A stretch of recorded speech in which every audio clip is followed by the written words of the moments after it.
We start today's prayer by thanking the Egyptian gods. We thank them for their wisdom, for their presence in our lives and on our altars. We thank them for showing us these ancient yet wise ways, for connecting with us even if we are not Egyptian, and allowing us to carry on the ancient African legacy.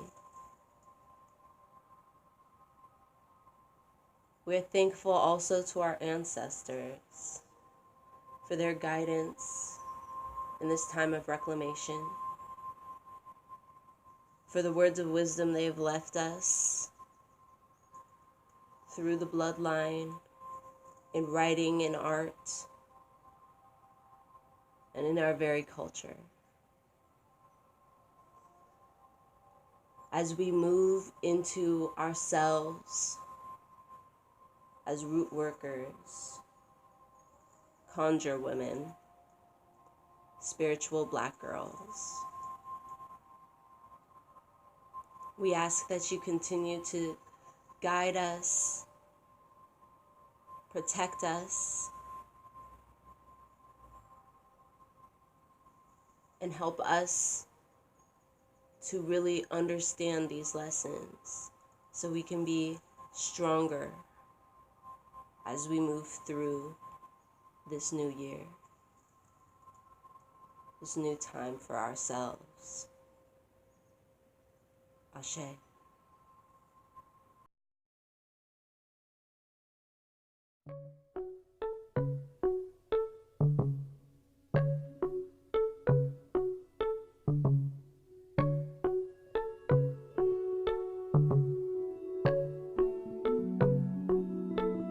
I rebirth myself into existence through spirit, breath, sun, water, and roots. For the great mother dwells within me. I open up my lotus petals of Neferatum, causing one inner beauty and harmony. Born out of my seat, I reflect my womb destiny, causing me to ascend into the mother healer, the great womb purge, allowing my ocean to wash and render my womb clean. I'm just like a bridge over troubled waters. I'm clearing the tide of womb calamity. So I press on and up, leading me to the altar of peace and tranquility. I climb this mountain to where my womb power may be recharged and fulfilled. My womb is unlimited. She transforms into a soothing, cooling waterfall that allows my waters to flush and baptize me, leaving my womb fresh like a lotus garden. I surrender. I offer myself to the great Mother Ta'ert to save me from womb catastrophe. Mama, won't you take me in and keep me safe from harm and life's dangerous crossroads? I, the cobra, rise up the spine from the womb, the seat of serpent power, of enlightening fire, to reach the heights, to the all-knowing I and I, opening myself up to Shai, destiny. I take on the challenge through Meshkinet of birthing myself again and again, releasing and learning from the pain of my lessons, great Mother Nut of the day and night, sky of illumination. I go into you and come out filled with light, as only you can place me into the seat of Ast, the mother of healing and nurturing. Upon this rock I sit in this seat and shall not be moved. I am Bast, the cat of art and creativity. I will create you a renewed Ka'at, womb filled with energy. Come, Bess, dance with me. Come breathe through me. I will open you up to a softness and an inner grace that will set your soul free. I am the moon. Welcome home. Sit down with me and glow. I rule the moon of your emotion. I live in the tide of your womb. Become one with me, and I will give you harmony. My womb is like sun, Ra, expansive, powerful, and radiant. And like the sun, my womb shines and shines and shines. She is free of all dis-ease. I give praise to the divine because my soul has a shine. I rotate my hips to the 4 directions: east, west, north, and south. Newt, sky, Geb, earth, Shu, atmosphere, and Tefnut, moisture. Womb reaching every good and glorious part of me, creating a new world, a higher calling, a pure humanity. That's what my womb is creating so perfectly. Dancing the dance of the womb, causing Sekhmet, fire, the flames, to activate a global world healing through my womb's emancipation. My dance helps me to join with my enlightened self as I rest in my ancestral pyramid of higher wisdom, causing me to have dominion over the heavens and the earth. And after a long journey of womb wisdom, in motion through the sacred dance of the womb, and after the sun of my womb has set, I return to yet another womb rebirth, where my soul takes me to an inner womb reflection, a given into the depths of my womb transformation. As I sit at the light of my womb altar, being a dancer of the womb, I contemplate dance of the womb, lifting me up like Hugh, a sphinx, causing me to fly like Heru, a falcon. Welcome to the Sacred Sister Circle. I'm your host, Sacred Woman Practitioner Tatami, and it feels like it's been forever since we last did this. We've had so many strange videos. Please excuse my kids in the background. I'm going to try and project my voice a little better to be over them, but they're going to be back there. They woke up with a vengeance this morning, and they are ready to start their day. So, and their father was with them earlier, winding them up. So, we got this. So, we are going to continue with our Adinkra study today. We are going to talk a little just general conjure, hoodoo, root work, getting into that type of thing, because that's what November and December are kind of about. They're about putting it all into work, applying to our dreams, all of those things, putting it all into work with conjure related things, right? So we have all these tools that we just spent a year learning about and taking notes and trying to apply in our daily lives.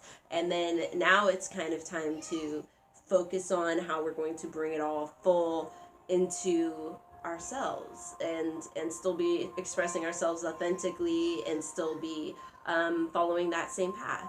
So let me turn down the music so we don't have just so much background stuff going on.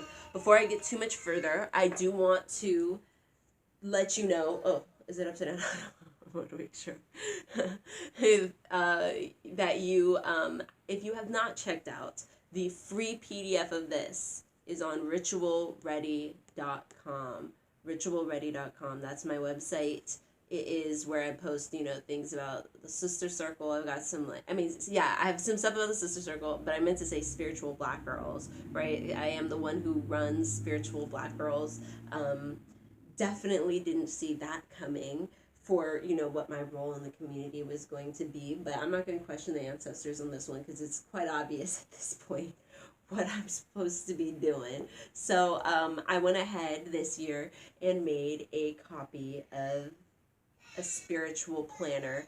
In the back is studies for our ancestors, specific American and otherwise ancestors. I have an ancestor research project in the back. This is really helpful for people who are like, I just don't even know what ancestors, who. And the only ancestors anyone ever talks about is Harriet Tubman and Nat Turner And we have so much more than that, right? We have so many other ancestors who were working their roots in so many other ways. We have quilters, we have spiritualists, we have writers, we have artists. So we have so many people. And so that was kind of what my goal was here. I have a few that are from our book, our Sacred Woman text, because they're important people, and they were important not just, as an ancestor, but specifically all of these that I put in here have some kind of connection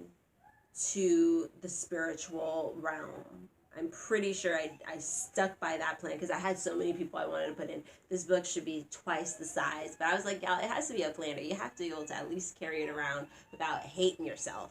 So that's what this is, y'all. We have prayers. We have all those stuff. So you can get this for free, the PDF. On I put an EPUB file too, because EPUB is the future. All right, so I put the EPUB file up there. I also have links to buy the paperback on Amazon. You can buy the Kindle on Amazon. However, EPUB, it's the future. E-publishing, what you do is there's easy ways to convert it, and you should be able to put it right on your Kindle free of charge. From the EPUB file, you should be able to convert that easily to something that your Kindle can read, and all other e-readers can automatically read it. So it's a free resource. It's something I made for spiritual Black folks, spiritual Black girls in particular. I did try to make it not so flowery, even though the first page has some flowery stuff, but everything else, I assure you, and I already started my own stuff, writing my goals and stuff in here. I have my schedule, my morning and my evening schedule. I'm so silly. I put stuff in my planners all the time, but I love using planners. So, in the beginning also, we also have Quilt Square, who's ready to be designing their quilt square next year. This is where I'm going to be trying to design my quilt squares so that we can be getting together next year, making our shawl or quilt, whatever it is that you're going to be making out of all these squares. I really want us to do it. I really want us to have something solid to hold on to attempt to make the freedom shawl. You know what I'm saying? That's really my goal. So anyways, I'm really excited to use this. This is the back of this one. I always go a little silly with the backs, but I was trying to make this one as, open to everyone as possible, as, embodying our time as a spiritual Black girls. This is the weekly planner for April. So it's very simple, but it's it's chock full of the goodness, chock full of information that you might be wanting, prayers and things that you might want to do. I marked the full moons and the dark moons. I marked a lot of holidays, ancestral days, things that we may be interested in, remembering. I have a few questions in the back and a little bit of a blank journal, some blank stuff. I already started planning out 2021's planner so I can get started on that bright and early. I have an artist all lined up to actually, next year's planner is going to be even more specific to us, you know what I'm saying? So anyways, I'm very excited about this. I am absolutely excited about this. And yes, I would love it if you went and got your free copy, because that's what it's for. Or share it with somebody. Go post that, go download that file and post it somewhere where you think, oh, these people might actually want this. And it's for spiritual Black folks. Like I said, the all those ancestors at the end, the Ancestor Research Project is all Black folks, mixed Black folks, Black folks. So anyway, figure out how where we're coming from. So that can be, figuring out where your family is from, specifically from the South, from the East, from West Coast. Even West Coast has a very deep history of African traditional religion practitioners all up and down the coast. San Francisco has a hell of a story. And so, really figuring out where you're coming from, but also really kind of understanding that we're all kind of coming from that same place. And by that I mean, you should be focusing on your ancestors. You should be focusing on, the foundation of everything. because even if you end up, realizing that you have a path towards a different religion other than hoodoo, if you're a Black American, you will come to realize that, all of them have this foundation of, veneration to the ancestors, veneration to, nature, having that distinct connection, having that distinct, ability to utilize and give at the same time with in regards to your ancestors and nature and community. These are very communal religions in the sense that, they are based on family, on culture, on tradition. And so, yeah, they shouldn't just be this thing that you're hiding away by yourself all the time. As much as I am always hiding away by myself in here, there are people that you can be connecting with either online or in person or in, all the various ways and groups that, you can gain these connections. So my first, belief is that before you do anything else, you should try praying. Just try talking to your ancestors, try that out, try speaking out loud, and really try and start that connection. Just be open about what you're doing, be open with them, start that conversation, open up that, pathway of conversation between you and your ancestors, and understand that, they do listen to you, that you do have the power to call on your ancestors. So after you call on your ancestors, I think making some kind of an altar or a mojo bag, if you can make some kind of an altar on like the mantelpiece, I think you should go ahead and do that. But if, like, let's say you're underage, you're in a weird roommate situation, you're still living with your parents or some other family, or whatever, somebody with power and authority over you, who you can't be risking all that right now. Your ancestors understand, so making, a little altar in a box, making a mojo bag, those are options that I've seen people, do that are smaller scale, easily hideable, especially the mojo bag is on the body, tucked inside your clothes somewhere, or, under your shirt, you just can make like a necklace or something. And it can be very simple. It can just literally have a high John root, a crystal, and, you anoint it with oils. It can be that simple, you know what I'm saying? It can have like a little dirt in there, a little earth in there, and, a little ashes of something, maybe, you would intuitively figure out what you were going to put in there, right, according to what you have. And, not make it too big, not make it too flashy, keep it small if need be, sew it up by yourself, hand stitch a little square if need be, and attach that to a necklace. It can be very simple, very nondescript, very easy.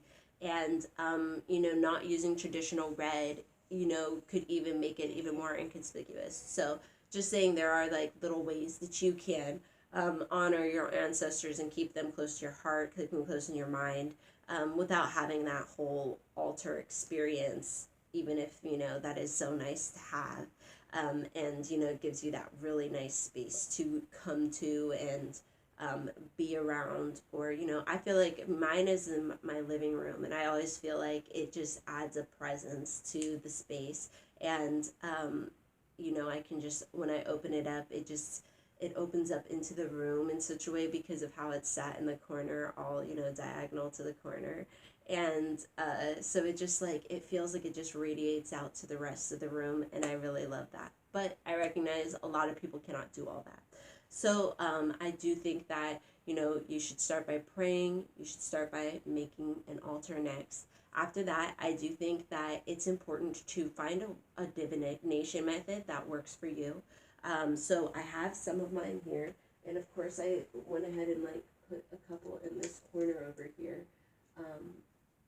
Okay, so I have the most simple one that I can suggest. We do have a sister circle that goes over pendulum usage, but there is a pendulum. This is one I made a long time ago out of just beads I had in my house. You can make it out of a necklace, wrap it around your finger until it's about 5-6 inches long. Anything with a weight on the end. Get a piece of yarn, get a piece of something, tie that something on the end of the yarn, and voila.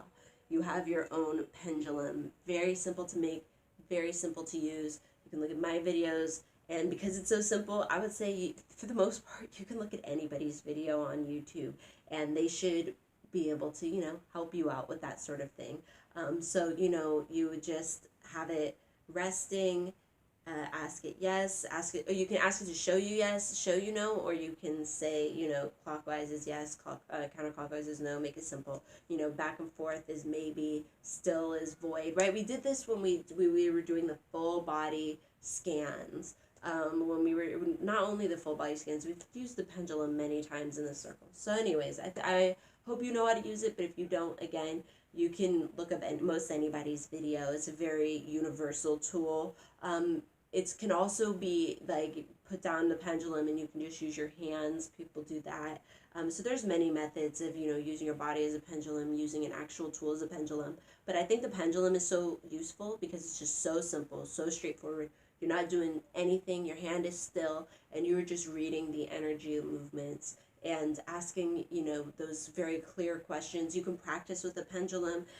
You know, have somebody hide something, and you try and use the pendulum to find it, yes, through yes or no questions, and, you know, move your way through the house. Try and, you know,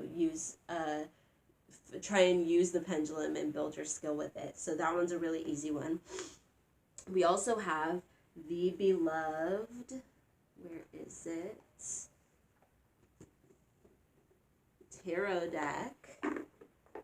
The beloved tarot deck. I have a copy here of my Dust to Onyx Tarot. Here is my card. I'm like, where's the card I just had? We have the Conjurer. I had just pulled this the other day for my December reading. I pulled like 6 cards from all my decks. I'm doing too much. Anyways, I was preparing for, because you can, in the planner, you can, you know, do a 12-month reading on yourself for the new year. So that's what I was preparing myself for. I was like, do I want to do like all these cards? And I was like, yeah, I do. This is fun. So yes, I really highly recommend this deck for somebody who wants an Afrocentric deck with unambiguous Black people on it by an amazing artist, a trained artist. You know, she uses like, you know, it's like a collage. She paints. There's sparkles. Like the originals of these are just magnificent. I wish I could afford one for real. I would take any of them for real. I don't even care. One of her originals. One day I'll have the money to purchase one of those from her maybe. And I don't even know if she sells them. They're just so amazing. I know they've had an exhibit of them before, but I'm not sure where. But anyway, she does collage. There's gold flakes on these cards. There's gold flakes on the original things. I mean, it's just amazing to look at. And so, and her deck is, you know, appropriately priced, but that she does have a travel size. This is not the travel size. I know she has a travel size that has like a smaller pamphlet, I'm pretty sure. And, but the book is worth it, y'all. The book, if you can save up for all this, the book is so worth it, because the book is, you could just do bibliomancy with this book, which I do in this circle. I've done that before. You know, just flip and you can get a message, because she done wrote the shit out of this book. So anyways, that's enough of selling hers. I also wanted to, I think actually these 2 decks are tarot technically as well. Hold on. Let me make sure it's not. Yeah. Okay, so this is tarot, and this is tarot too, actually. So we're gonna look at all those at the same time. So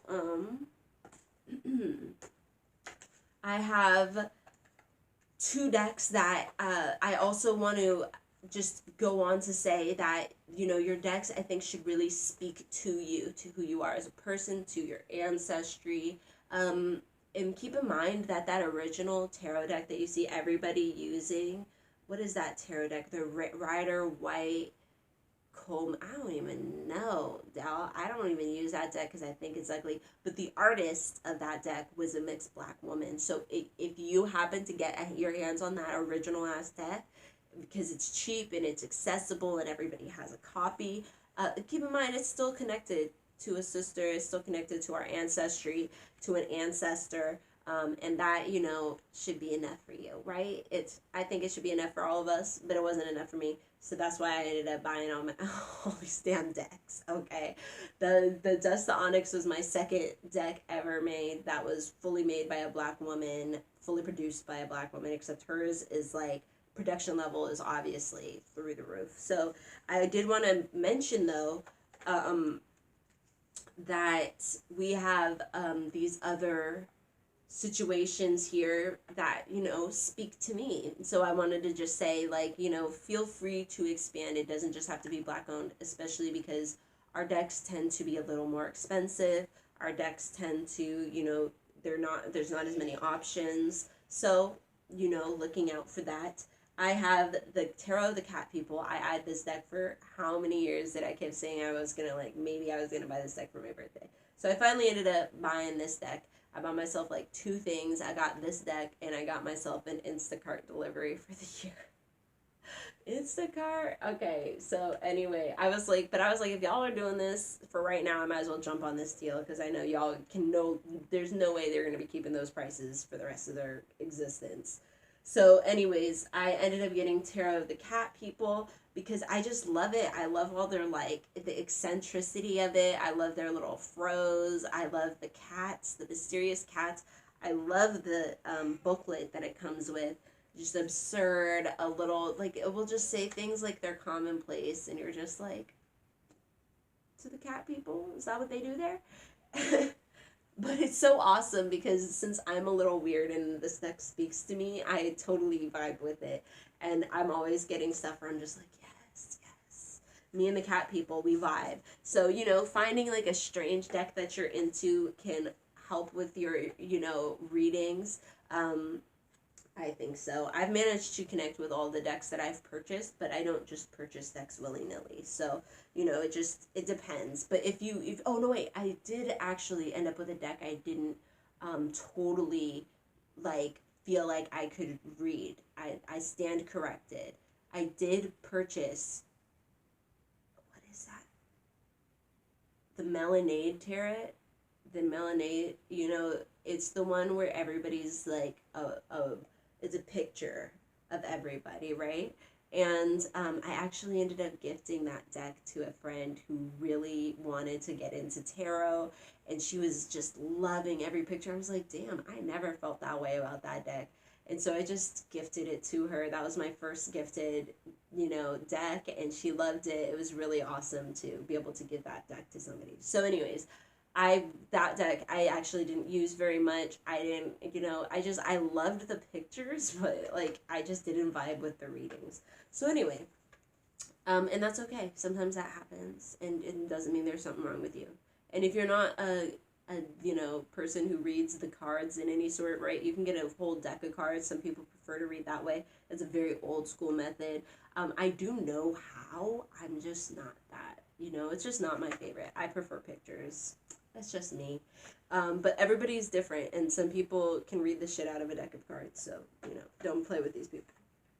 And wouldn't it be nice if we could have more decks like that with people of color on them? Because I would totally, you know, practice that more if I could have, like, a cool Afrocentric deck. I think about that. Anyways, so this one I purchased. This is the Zoltun Tarot, the Maya Tarot deck. I purchased this one because I am Afro-Salvadoran, and Salvadorans weren't quite the Maya, but they have connections, and there were a lot of similarities throughout the cultures of South America. One notable thing is that a lot of them wrote and read the same language, much the same as we see in China, and so they had, you know, before the books were burned, they were able to communicate really well with each other through, you know, this use of writing and this common use of this written language and symbolism. And so with that in mind, I did think that, you know, with all these symbols on this deck, this card is so beautiful, and with the way this deck is set up, I was just like, I really need this deck. So, you know, sometimes the decks will call to you. It's just how it is. The reason I like this deck especially is because when you put the pieces together, like you put your reading together, it's like a little picture, a full-on picture. Everything goes together and just, it's like reading a little pictograph or whatever, reading the hieroglyphs. I don't know, how do you call it when you're just reading the symbols all together? It's not hieroglyphs because that's Egypt, but you know what I'm trying to say. It's like, it's very cool. It's a very cool type of reading. And so I think that, you know, the ancestors tried with the man who wrote this deck and like studied for it. But there were times where he clearly is just like, I don't even know how to say this, so I'm just going to do the Western interpretation. So that is how a lot of our decks end up being. But this is one of the very few, you know, accessible South American decks that I found, you know, so I really like that deck still, despite its shortcomings. This one is the amazing Afro Goddess Tarot. I'm just going to show off all my decks, y'all. I just pulled this card for December, except it was reversed. It was telling me to focus on my life, focus on what I have, my relationship, what I have, right? It comes with this beautiful booklet.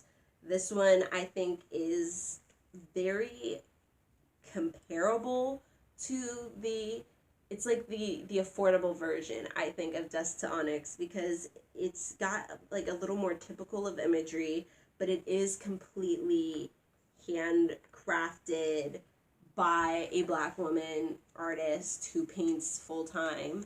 And, you know, she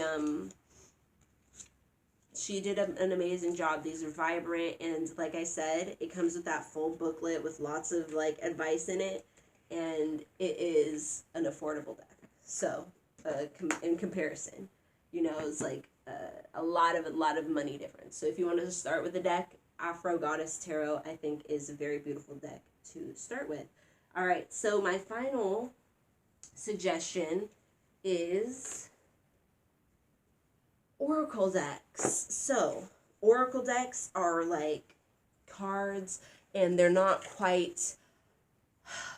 like built in the same structure as tarot typically.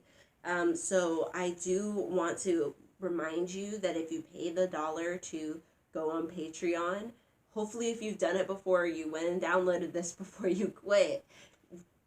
Download this before you cancel your dollars, okay, for the next month, because I made this one, it's free, and it's like a little deck made from images of ancestors into different goddesses and ancestors that are important to, you know, the Black. I have my crone right here, my elder. Isn't she amazing? Okay, so we have all these little different things that you can print onto cardstock. Very simple. You can make your own, you know. We got our Diana Ross. So she in an ancestor. This is a vintage picture of her to personify a goddess. So I have a bunch of different, you know, images here that you can print. It's yours if you know, go on Patreon. And this is the deck I bought before Dust to Onyx. You can't really purchase it anymore, but do keep an eye out for like those small decks to appreciate, right? This is the Levita Rue. And this one is not a oracle deck. This is not a tarot deck. It's an oracle deck. It does not have the normal, you know, ideas all through it. It has its own structure, which I really appreciate. I really loved how she, you know, did her own thing with that. Really structured a deck all by itself on the elements, on, you know, African American principles, on Black American principles. I do think her deck would have been super popular if she'd, you know, lived a little bit longer. We also have our Ancestral guidance cards. We are very familiar with those. We're going to be talking about, you know, this deck's later, and I always recommend this deck every single time. Again, not set up like a tarot deck, but can give you answers, divination, which is very important. You need to have, you know, your methods. I also want to advise you to find a book with pictures or images that speak to you, and perhaps think about making your own deck. That's what my plan for this book is. I plan on, making a large deck for my twins, and, using these awesome images by Jamel Shabazz to, depicting this beautiful time in history, to make them like a little deck that's just, for the kids, and, it will be something for them later. Oh, I went too far. I knew it. I knew I was going to. But anyways, this book depicts, the 80s, and the beauty of the 80s that was seen throughout all of the, other issues that the 80s had. And this is just the pictures he had of Black and Latino and Afro-Latino, I'm sure, individuals. And I just love this book so much. I really do. I think he did such a good job with all these pictures. And so I do plan on eventually turning this into a little deck for my kids. But I wanted to share that with you, just in case that you can think of a book you have where that makes sense. So the final divination method I'm going to show you is just to show you how this can be kind of all over the place for you. I have my little cloth here that I like to divine on. I've found this at the at a local fabric shop it was so expensive, y'all. That's why I only have this half a yard. It was so expensive. But if only I'd had a little more money, I'd have definitely gone all out. But this is such a sweet little thing. And I do sell these actually on my Etsy shop. I do sell little sets of this charm divination set. But I want to make you just aware of, how simple it is to make your own divination set. You can use pennies. You can use charms. You can use sticks, leaves.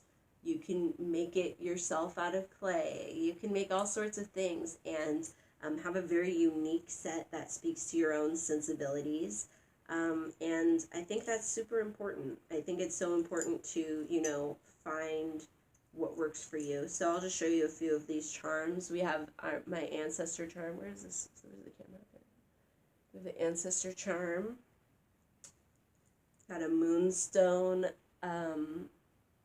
weed leaf. Y'all, these are so awesome. I knew these had to be in my sets just because it was like moonstone from the 70s that had been locked in like a storage cabinet basically till the 2000s, where this lady found them and was like, I'll take them all. And she sells them. And I was like, I'm getting a set of those because that is amazing. And I know the energy of that is like gonna be really wonderful. And sure enough, when I opened up that little bag, I was like, that whoever had these had such good intentions. Whoever was buying them was in such a good mood, such good spirits. I also have this skull. This is of a bird with, she has like a flower on her head. I thought the skull of the animal and with the nature kind of reclaiming them was very powerful. I have, a little dagger here. A spring branch. A divine feminine goddess. A snake. A key, a cowrie shell, a spider, a little Nancy, and this is an eye or a womb, and a planet. And I should have a quartz in here. I know I'm like, we're missing one. I should have my quartz in here, so I'm not sure if my kids took it or what's going on.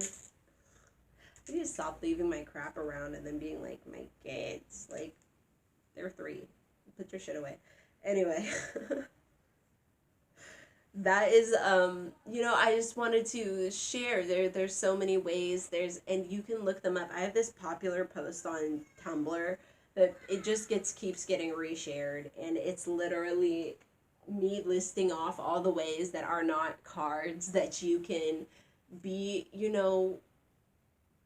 be divining for yourself. Like I said, I do bibliomancy all the time. Rather than take out cards and shuffle them, I would way rather take out an anthology of Black literature and choose a phrase and, you know, think about it, mellow on it. Or sometimes, depending on the type of book, I might choose one word from 9 different pages and see what message I can get up with.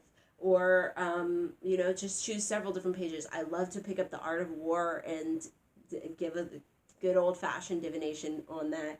I love to, let's see, what are other ways that we can do that? Oh, I have, is my book around here? Oh, right back here. I love to, this is like my favorite book to do all that with. I've said this before. I've shown you this book. I also have my Egyptian Book of the Dead. It's kind of big, so I don't want to pick it up. But I have this one, this color edition. It was, let's see, who is it? Dr. Ogden Goelet Jr. I don't think I'm saying his name right, but that's how you,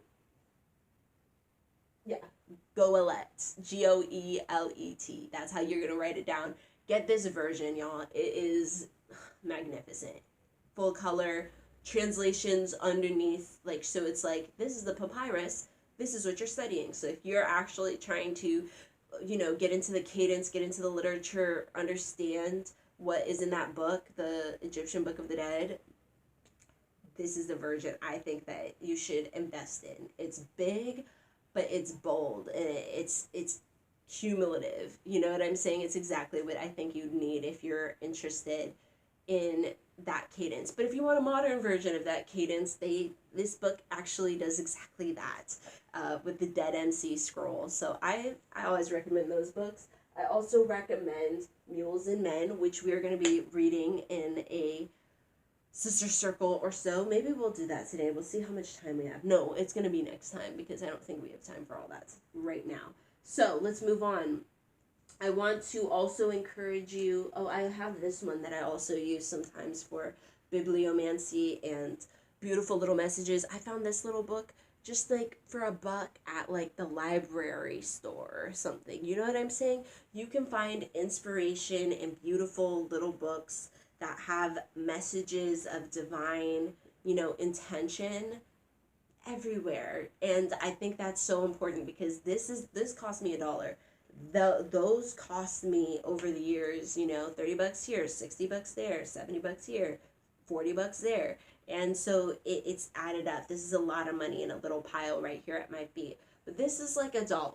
That's all this took. And I can, you know, utilize the messages in this several times a day if I so feel. Or I can go in one by one and go to June 8th and, like, you know, get a divine message every day. So finding, you know, those ways. I do suggest an anthology, getting a poetry anthology, a book anthology of Black literature. I love doing that. I have a bunch of those up there, but again, it's just a very thick book. I don't feel like picking up all of those off the bat.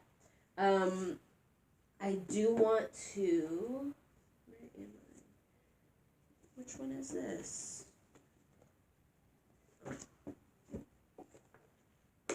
think this is the color version. Yes. Okay, so I also have these pictures in here. I'm always showing off this book, but I feel like if you're looking to continue your journey with your womb, with your punani, with more practical knowledge after Sacred Woman, you can always look at this book, as well as on Amazon. The 2020 Spiritual Planner, you can type that in, 2020 Spiritual Planner, Spiritual Black Girls. That planner will come up. But for this, you can type into Tommy, Womb Healing Workbooks, Punani Proverbs, however you want to do it.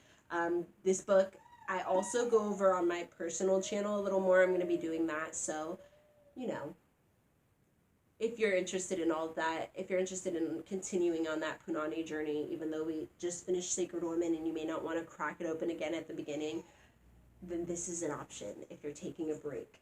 Okay, so is that all the information I was trying to go over today? Before we start reading these books and getting into some wonderful stuff, yes, I do believe it is. I do believe it is. Oh, I also wanted to show off this book too. This is I don't know why I have all this, like all of my Latino stuff out. This is like literally all I own for my Salvadoran side, but for some reason it's all out there. But I just want to say again, there are so many options for expanding your mind spiritually, expanding yourself. Let's see, I think I have some that are, I'm like, wow, where are all my African books? What is going on? I'm all ashamed. No, I'm kidding. But for real, this is supposed to be a little more. I did want to share this. I also have like a book on neo hoodoo that I meant to share with y'all. But at any rate, I don't understand where all my books are. I must just be reading them. I keep bringing books out there and then just plopping them out there somewhere, and that's that. And then my books are no longer in my room. But I also have enjoyed using books like this that have just artwork, pictures. This, I think, also is something that's really valuable for learning, not just for divination, but for actually learning. Go find the art, music, written word. And a lot of those people are typically in our communities who record this history. So even if you have people who will never out loud say that, you know, this person or that they themselves have participated in something that could be construed as conjure, hoodoo, root work, etc., our artists drew it. You know what I mean? They made the sculptures, there are paintings, there are novels, there are books, documenting travels. There's so much out there that you can definitely learn more. I can't even explain to you the chills I found when I bought this book for $1. I bought a huge art book for $1. I'm like trying to see if it's there. I'm like, where is it at? I bought this huge art book for like $3, and it was like African art. It's so generic. Like, this is the African art collection of so and so. Y'all, it had Nkisi dolls all through it, with the, like, straight up full body dolls with like nails all in them. It had so many, and it, you know, the little blurbs on the bottom, it's like I would read them and then I would understand so much more. Not because it said so much, but because there's just, you know, there's a bloodline understanding to this. And if you understand your own African American history, then seeing those African artifacts will awaken other memories, and you'll be able to make connections, right? Like, especially when I was learning about quilts, I was like, wow, that the connections to Africa are just so deep, so beautiful. So at any rate, I highly encourage you to be looking in the books. You can be reading books that are by white people, but always be reading them with a grain of salt, reading them with your ancestors on your shoulder, cross-referencing it with other things you know, with things that are books that are written by black people who understood, by black people who aren't trying to demonize. I also want to urge you to, you know, stay strong. I know that it can get really difficult. Like, I almost forgot how difficult being converting away from Christianity can be, just because I've been separated from it for so long. But then the other day I was watching this panel discussion where it was like, is African spirituality bad or something like that?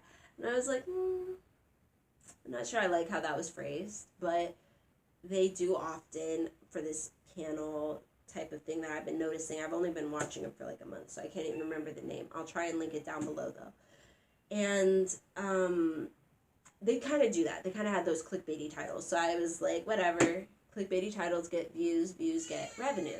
So I click on it myself just to see what's going on. And sadly, I don't feel like, well, first off, it was ran by a Christian, and she invited several other Christians to sit in, and I do feel like they kind of took over the conversation. It stopped being where African traditional religionists were explaining their religion, explaining how would it be evil, what are you associating with evil. You know, I was hoping that they'd be able to take the floor, but it quickly became Christians kind of standing up for themselves, trying to prove that Christianity was African enough, and even downright disrespecting African priestesses to their face. Like, there was one individual who was, she dabbled, I guess, in African traditional religious something. I mean, she never really named, she said like a voodoo witch doctor or something. She never really named what she had tried to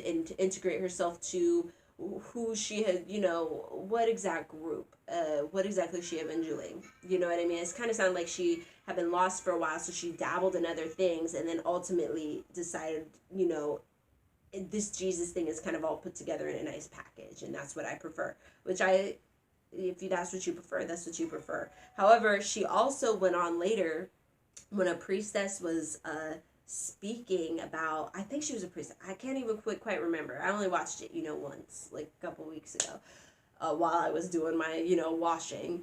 But she went on to be like, the priestess was saying something like, I knew it was my ancestors, I can smell her nail polish, I can smell his cologne or something like that. Something beautiful and poetic and memorable. You know this. You know that from yourself, where you catch a scent or a memory or a feeling, and it's right on point, it's right on cue, it's right what needs to happen at that moment, and you understand that your ancestors are with you. That's what she was talking about.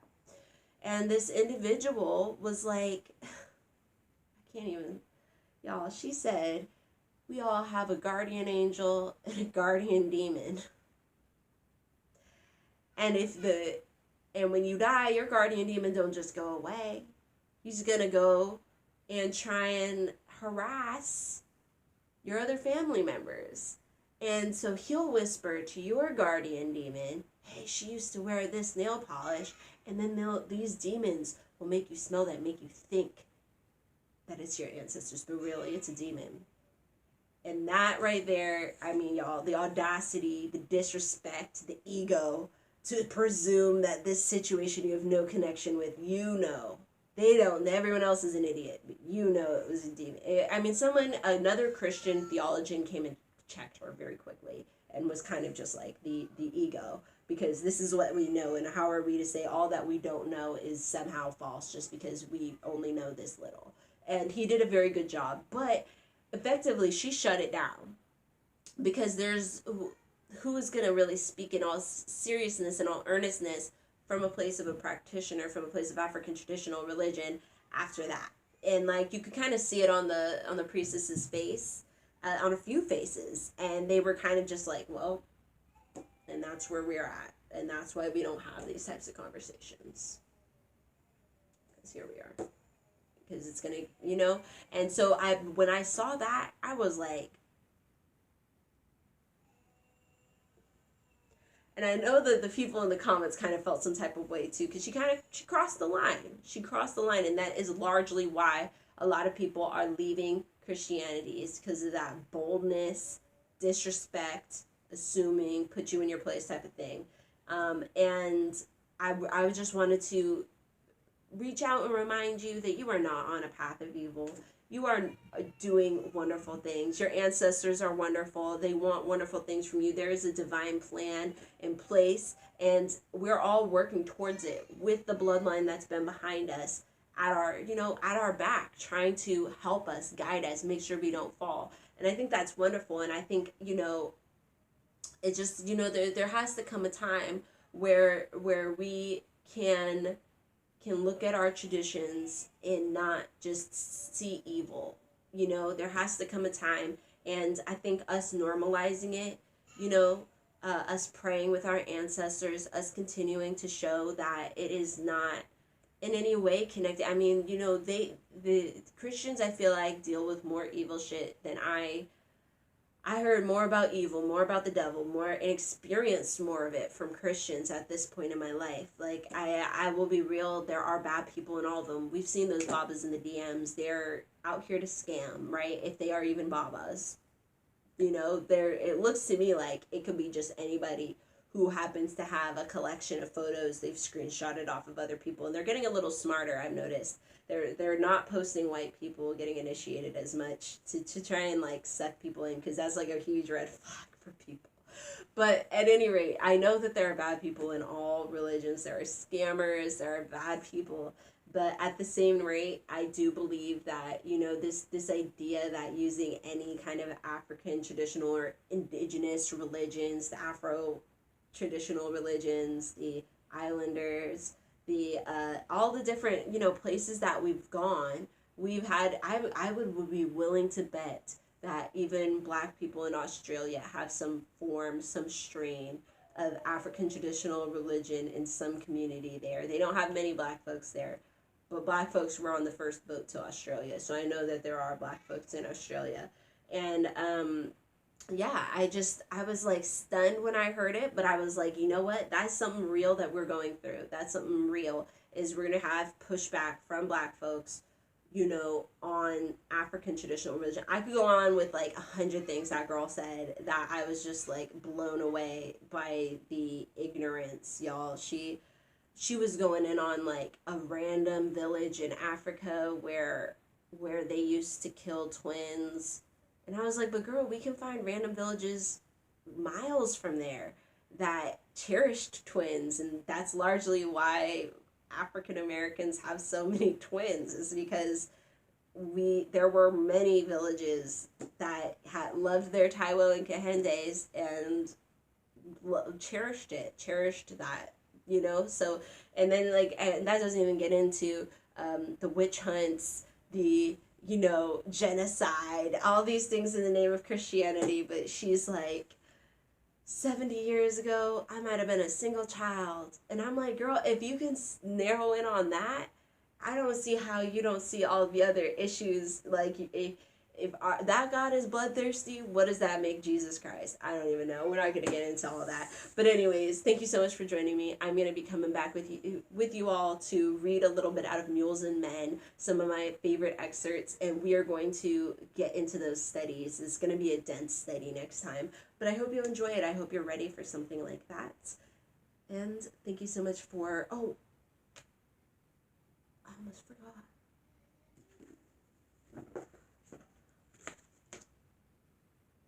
We got to do our studies.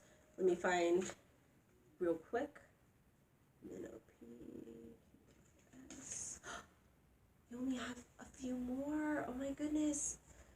I keep forgetting we're so close to the end and so many things. I can't wait to tell you guys the plans for next year. I'm so excited. Okay, so we have Sesa Wo Suban. Change your attitude. It's a transformation. It's a new day, is what this card reminds us, is what this symbol up here reminds us. It's a circle with the star and the beautiful, almost like petals going around the outside. It says, time for you to make changes. You are too stuck in your routine and thought processes. They are keeping what's for you from you. Have flexibility. Open up and give yourself a new start. Oh, I love that. That's such an exciting... I've been trying to change my attitude, y'all. I've been like going through it these last months while I've been trying to, you know, focus on my own, you know, Lotus initiation journey, still try and guide this circle, still try and figure out what I'm doing for next year, try and get myself set up for next year. I'm trying to clean this whole house. I've been scrubbing stuff down, been like getting all into the corners of things. I have a whole list, the cobwebs, the desk, the floors. I got it all. And and I have a spiritual floor wash in the spiritual planner. I keep bringing up this damn planner, but it's because I'm like, oh, I have like things in here that's relevant. But I have like a floor wash, but you can find floor washes, you can buy floor washes, you can make one, just sprinkle some floor wash, sprinkle some blessing water into your you know, your wash. You could get some earth, some red clay. If you have any outside, you can go get some terracotta maybe. If you don't have any of that, red brick dust is the preferred item. But if you can't find red bricks, I mean, I'm sorry, but you know, it is what it is. But get yourself some red brick dust if you can. Wash this house down. Wash, you know, everything down. Wash your walls. Wash it all. And get yourself ready for this new year. It's going to be great. All right, so anyways, have that happy attitude, right? It's a new start. It's fresh. It's about to be the new year, right? I always say start before the new year because it's too hard. It's too hard to start at the at January 1st. You're never set up if you didn't set yourself up prior, right? That's how I always feel. At any rate, we only have 2 more cards to go, but I'm going to make a video for both of those. Don't worry. And we will keep our studies. All right, now we're done. Now we're finished. I hope you enjoyed this strange sister circle. I hope you'll come back for the next one, and we can keep powering through the rest of this month, this year, and be ready for 2020, for a new decade. Have a new attitude, have a new way of applying ourselves, have a new way of focusing in on what our goals are, have all these tools ready at our disposal for all the little things that are about to go down, because you know something always goes down, but this time we're ready. We're ready to stay in our center as best as we can. We're ready to ask for help when we need it. We're ready to focus in on our goals, to start putting in all that effort that we know we're capable of, but not overworking ourselves, right? I'd love for us to, get into that natural schedule and also be honoring our bodies, right? When you're tired, go to sleep. Find a way to wrap it up and go to sleep. And if you're, find yourself unmotivated, find those things that will help get you started in your day so that you are able to go out there and really handle the things that need to be handled. All right, you have a wonderful rest of your week. I'm Sacred Woman Practitioner Tatami, and may your ancestors and spirit guides be with you at every crossroads. Please like and subscribe, and I'll see you next time.